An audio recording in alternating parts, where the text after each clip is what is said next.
Ya, nanti diinfokanlah ke kawan-kawan yang belum bergabung. Nah, hari ini kita coba 2 sesi ya. Sesi pertama kita ingin mendengarkan penyaji terakhir ini siapa? Saya persilakan. Pak Helmi. Helmi ya, Pak Helmi, silakan Pak. Waktunya 10 sampai 15 menit ya Pak. Nggak usah semua dibacakan, ya poin-poinnya penting aja. Silakan Pak Helmi. Assalamualaikum warahmatullahi wabarakatuh. Assalamualaikum warahmatullahi wabarakatuh. Ya, perhatian saya kepada Prof, juga kepada kawan-kawan semua. Baiklah, saya akan mencoba memaparkan makalah berjudul Metodologi Pembelajaran PAI menurut Mahmud Yunus. Sebelumnya kita ketahui bahwa Mahmud Yunus merupakan seorang tokoh pendidikan Islam. Beliau lahir di Sungayang, Batu Sangkar, 10 Februari 1899. Sejak kecil, ia ketika berumur 7 tahun sudah belajar mengaji dan menghafal Quran pada kakeknya, yaitu M. Tahir bin M. Ali. Kemudian dia sekolah di SR. Setelah di SR, kemudian meraih predikat siswa terbaik.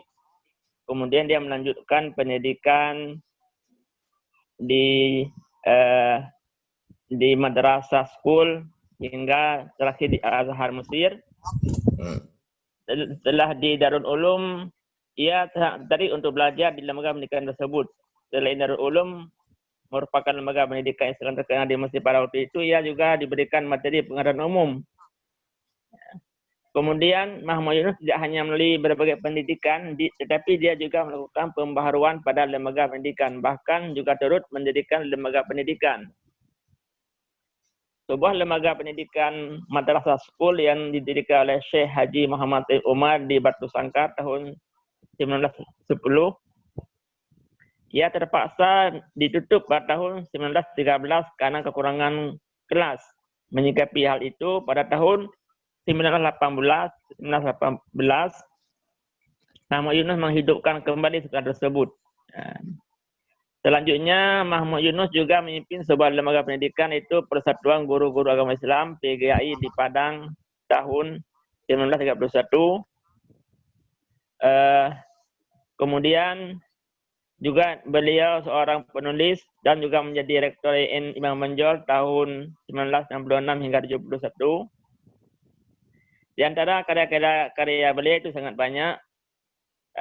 Di antaranya yaitu tentang riwayat hidup beliau yang beliau tulis sendiri.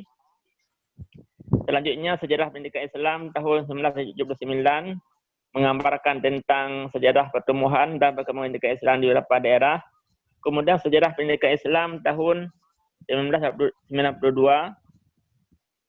Kemudian metodik khusus pendidikan agama Islam tahun 1843 mengajarkan tentang pendidikan agama di sekolah dengan pendekatan dan metode yang digunakan dalam menyampaikan materi-materi keislaman. Kemudian karya yang lainnya yaitu Tarbiyah wa Ta'lim, pokok-pokok pendidikan dan pengajaran tahun 1978, menerangkan tentang pokok-pokok dasar pendidikan dan pengajaran bagi calon ataupun guru secara detail. Kemudian sejarah Islam di Minangkabau tahun 1971 membahas tentang sejarah awal mula Islam datang di Minangkabau dan perkembangannya. Kemudian karya selanjutnya tentang tafsir Al-Quran, Quran Karim tahun 1985. Kemudian masih banyak karya yang lainnya. Yang pertama tentang pemikiran Mahmud Yunus berkaitan dengan metodologi pendidikan agama Islam.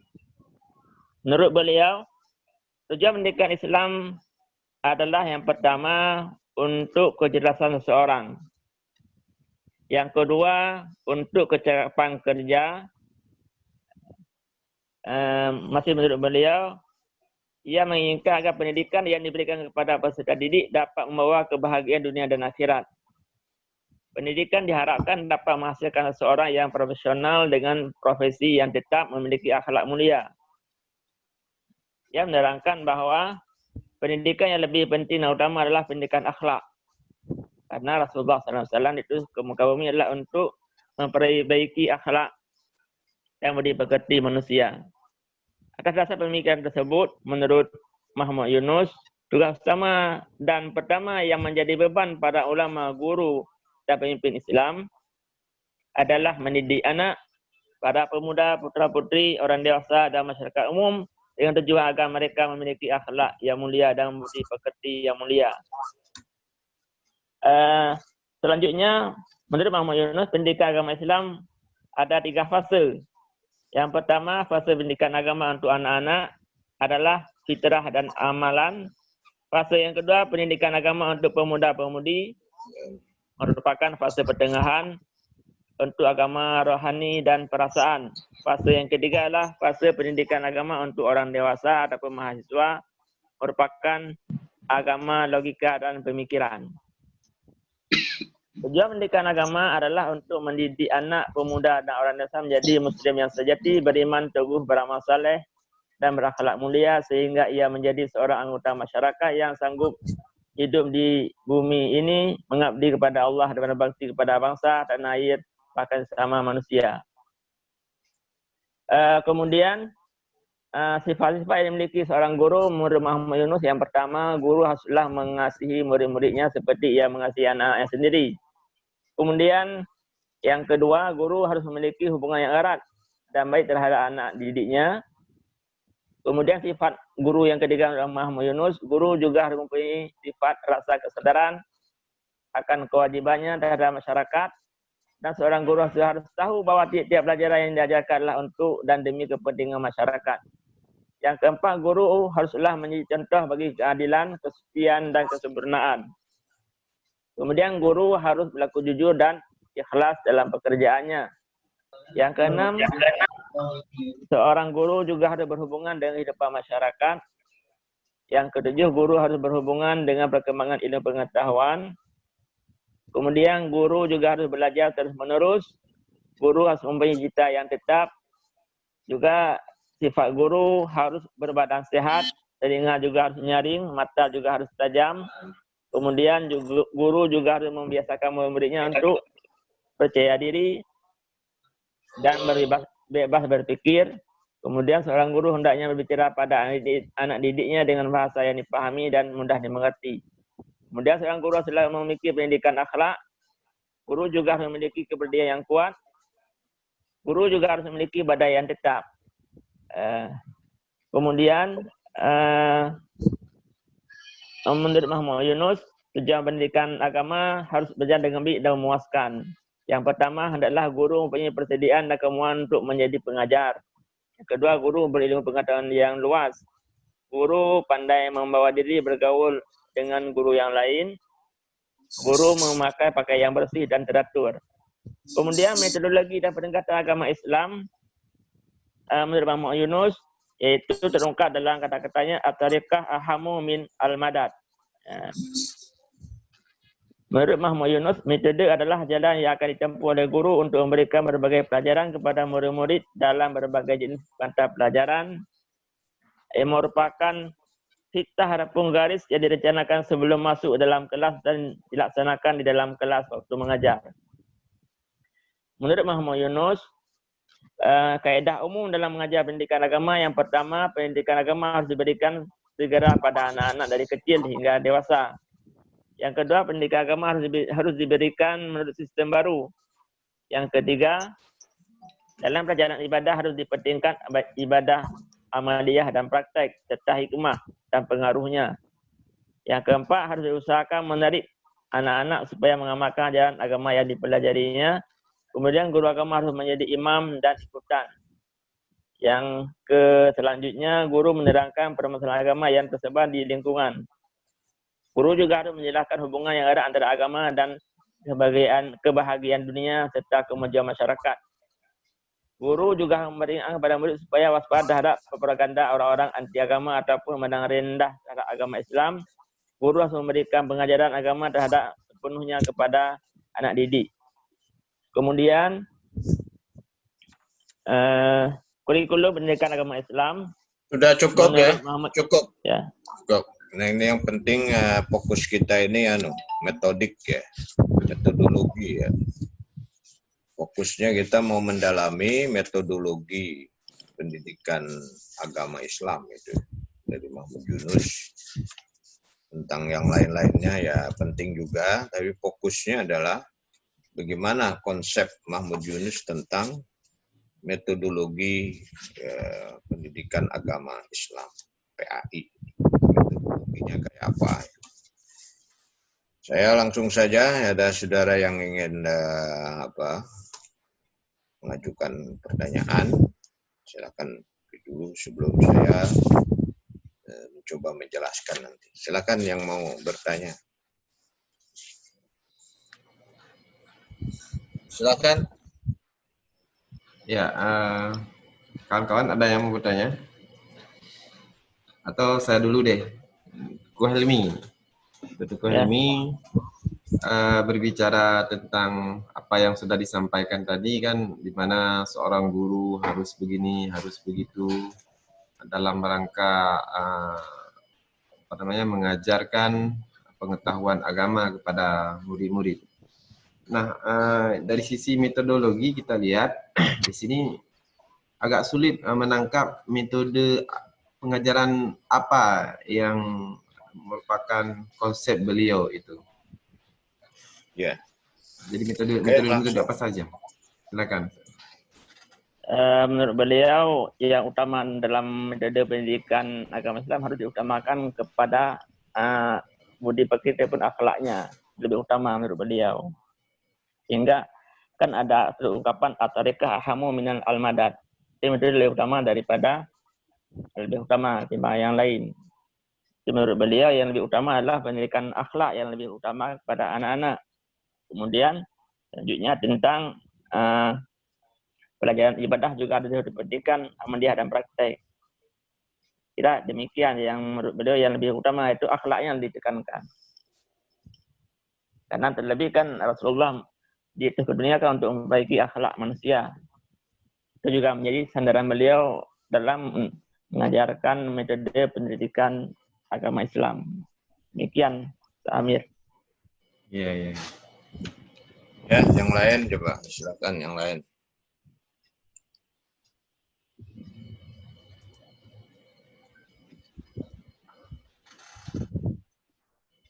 Masih ada yang lain ya, langsung. Ya, sudah baca Mahmud Yunus. Ibu Lisma ya?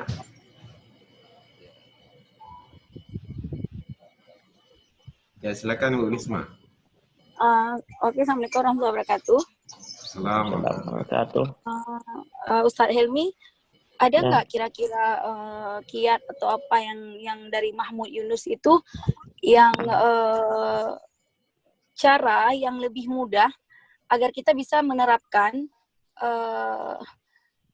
akhlak itu maksudnya lebih mudah cara kita mengajarkan akhlak kepada anak-anak dan mudah diterima, ada nggak? Misalnya apa triknya, tipnya misalnya, sehingga kita mudah waktu kita menyampaikan atau praktek, atau harus kita sendiri yang dulu maksudnya apa, praktek dari kita atau apa trik lain yang bisa kita buat atau kita gunakan supaya kita dalam memberikan materi pelajaran tentang akhlak itu lebih mudah diterima oleh anak-anak kita, atau misalnya apa contoh dari kita yang harus kita utamakan dulu, atau ada trik lain lagi yang bisa membuat lebih mudah kita dalam rangka memberikan pelajaran itu.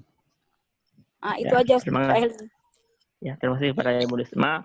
Menurut pemahaman Mahmud Yunus, beliau sepertinya lebih mengutamakan kita dulu dalam mengajarkan anak. Artinya seorang guru juga harus menjadi teladan. Itu lebih mudah diikuti oleh anak. Ini menurut perspektif Mahmud Yunus. Mana tahu ada trik lain, Ustaz. Ini menurut beliau yang saya pahami dari karya ataupun yang saya tulis ini, beliau lebih tertarik dengan dengan adanya praktek dari guru.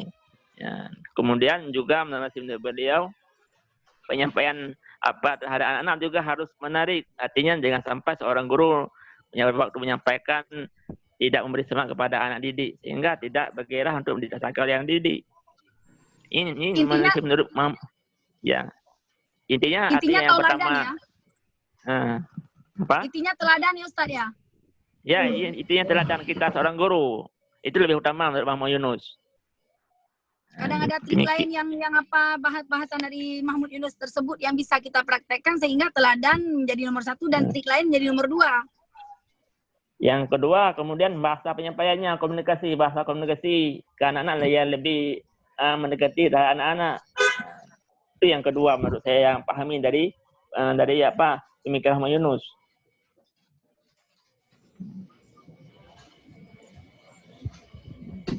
Baik, Ustaz Helmi, terima kasih. Ya, terima kasih kepada Ibu Risma.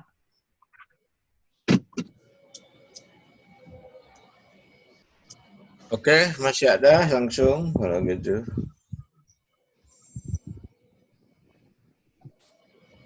Ya, ini sudah diingatkan waktu kita 10 menit lagi berarti. Running out of time.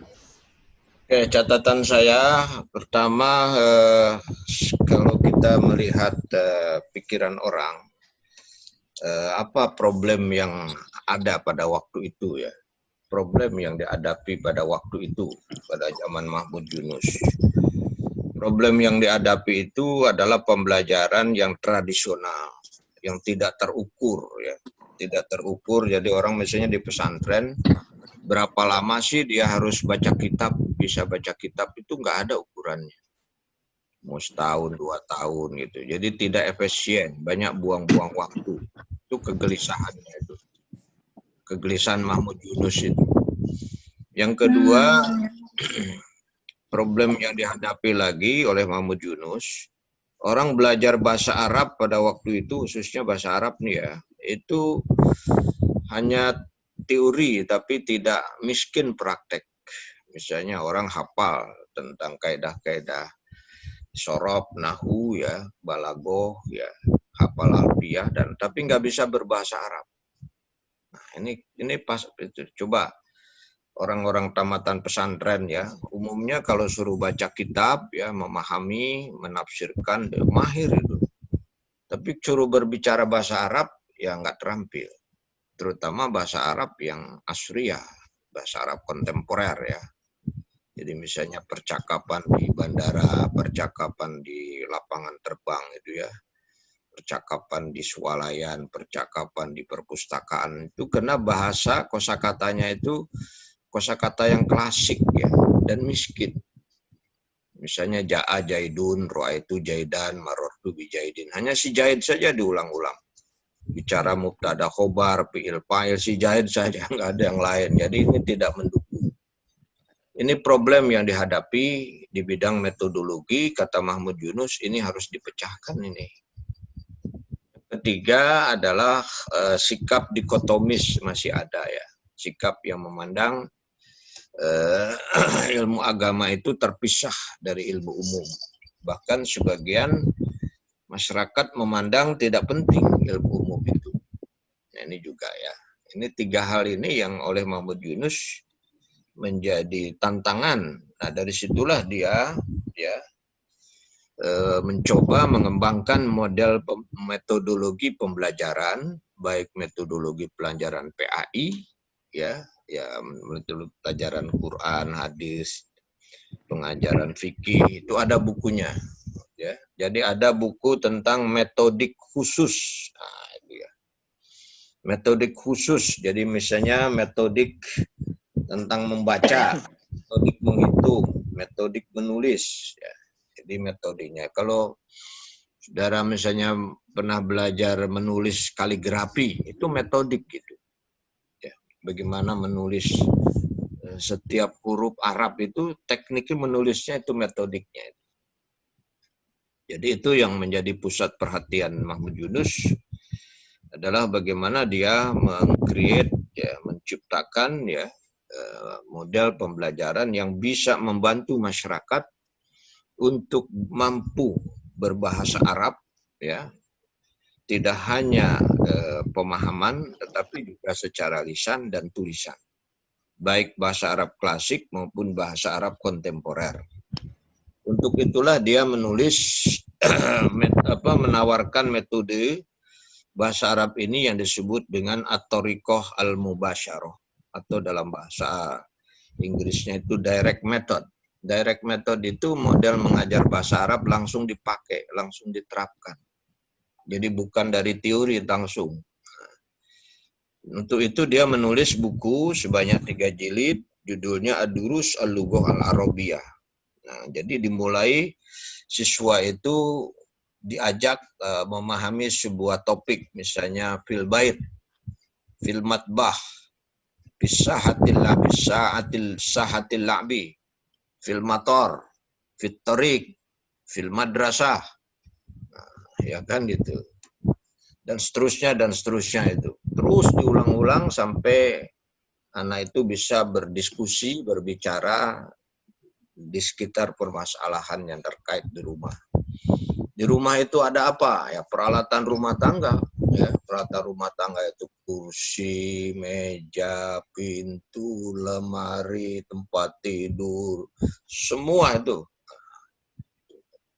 Dan itu langsung dipraktekkan. Setelah itu baru kata demi katanya itu diulang-ulang. Jadi dari satu kata dibentuk menjadi 1000 kalimat. Jadi mahir sekali. Karena itu ada ungkapan, satu kata yang diulang dalam 1000 kalimat itu lebih baik dari 1000 kalimat yang hanya dikemukakan satu kali. Itu ada ungkapan kayak gitu. Ya, satu kata yang dikonstruksi dalam 1000 ungkapan itu lebih bagus daripada 1000 kata-kata yang hanya satu kali dikatakan. Jadi itu at-thariqah al-mubasyarah, direct method. Nah, pendekatannya disebut dengan all in one system. All itu artinya semua aspek bahasa Arab itu mulai nahu, sorob, balagoh, bayan, ma'ani, badi itu jadi satu. Ya, dulu kan belajar nahu sendiri, sorob sendiri, ini jadi satu. Jadi ketika membaca tema nanti itu dijelaskan susunan kalimat ini termasuk misalnya fiil fa'ilnya mana.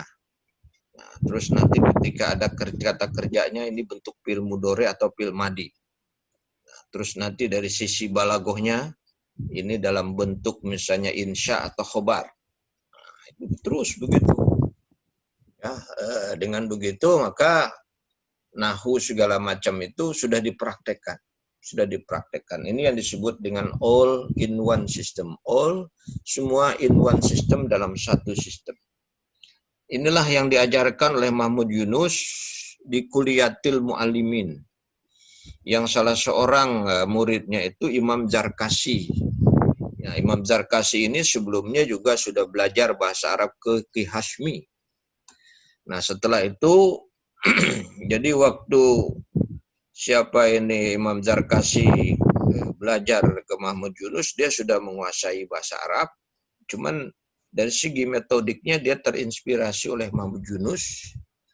Nah, inilah yang kemudian dikembangkan di Gontor Ponorogo.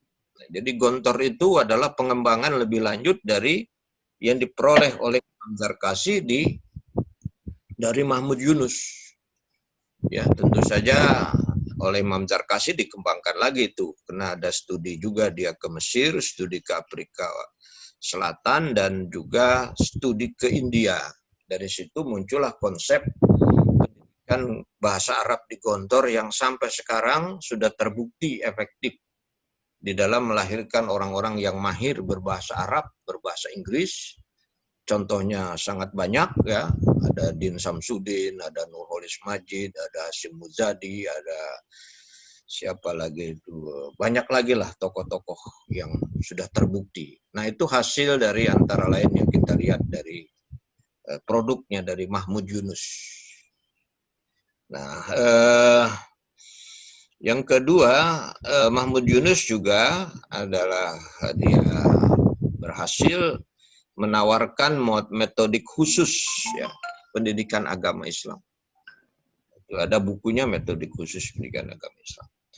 Nah, poinnya yang penting itu antara lain ya, di samping dia juga bicara tentang tujuan pendidikan, bicara tentang kurikulum dan lain-lain, tapi yang penting ini.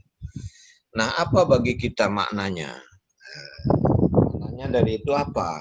Nah, kita ini semua ya harus terinspirasi oleh Mahmud Yunus. Jadi sekarang misalnya problem kita di bidang pengajaran bahasa Arab atau agama ini apa problemnya? Apakah konsep Mahmud Yunus masih relevan untuk pendidikan agama?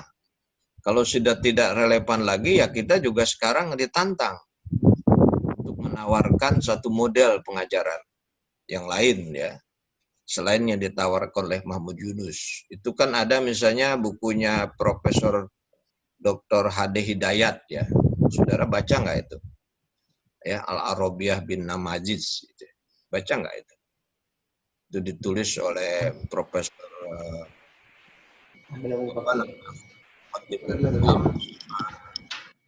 Dr. Andes Ahmad